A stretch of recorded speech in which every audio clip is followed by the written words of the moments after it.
100% paraben free. তাই নিরাপদ হাতের জন্য আস্থা রাখুন এক নলে। বেসিক্যালি আমাদের ডিপার্টমেন্টে একজন অন্য ডিপার্টমেন্টে ফাইন্যান্স ডিপার্টমেন্ট থেকে একজন টিচার নিয়োগ দেওয়া হয়েছে, যিনি হচ্ছে সম্পূর্ণ আমাদের বিভাগের বাইরে। আমরা চাচ্ছি আমাদের বিভাগ থেকে, আমাদের বিভাগের যথেষ্ট যোগ্য শিক্ষকগণ রয়েছেন, আমরা চাই আমাদের বিভাগ থেকে যাতে চেয়ারম্যান নিয়োগ দেওয়া হয়। অন্য ডিপার্টমেন্টের চেয়ারম্যান আমাদের ডিপার্টমেন্টের ভালো চাইবে না, এটাই স্বাভাবিক। এর আগেও হচ্ছে অন্য ডিপার্টমেন্ট থেকে শিক্ষক এনে আমাদের ডিপার্টমেন্টে চেয়ারম্যান বানানো হয়েছে। এক বছর হওয়ার আগে উনি এখান থেকে বিদেশ চলে গিয়েছে। ছাত্রদের বিভাগীয় আন্দোলন, তার সঙ্গে তারা কর্মকর্তা কর্মচারী কোনোভাবেই সম্পৃক্ত না।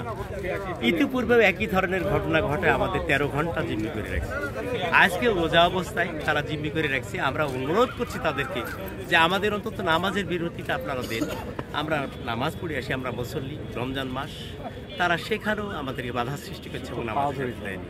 এটা আমাদের জন্য অত্যন্ত, একজন মুসলমান হিসাবে, ইমানদার ব্যক্তি হিসাবে, মানুষ হিসাবে এটা আমাদের জন্য খুব বেদনাদায়ক, পীড়াদায়ক। আমরা মনে করি যে এই কাজ যারা করে, জঘন্য কাজ, তারা কোনো ক্রমেই মানে দেশের মঙ্গল চায় না, প্রতিষ্ঠানের মঙ্গল চায় না, ধর্মীয় অনুভূতিতে তারা আঘাত দেওয়ার জন্যই এবং এই ধরনের একটা সুরসুরি দেওয়ার জন্যই তারা পরিকল্পিত হয়ে কাজ করেছে। আমাদের কর্মসূচি, আমাদের যেমনি নামাজ পড়তে দেয়নি, আমাদের এই যারা এর সঙ্গে সম্পৃক্ত, সংযুক্ত, তাদের সুবিচার না হওয়া পর্যন্ত আমাদের কন্ট্রোলার শাখার কোনো কার্যক্রম আর চলবে না। আমাদের সকল কর্মকর্তা কর্মচারী কন্ট্রোলার শাখা থেকে তারা কর্মবিরতিতে থাকবে কাল থেকে।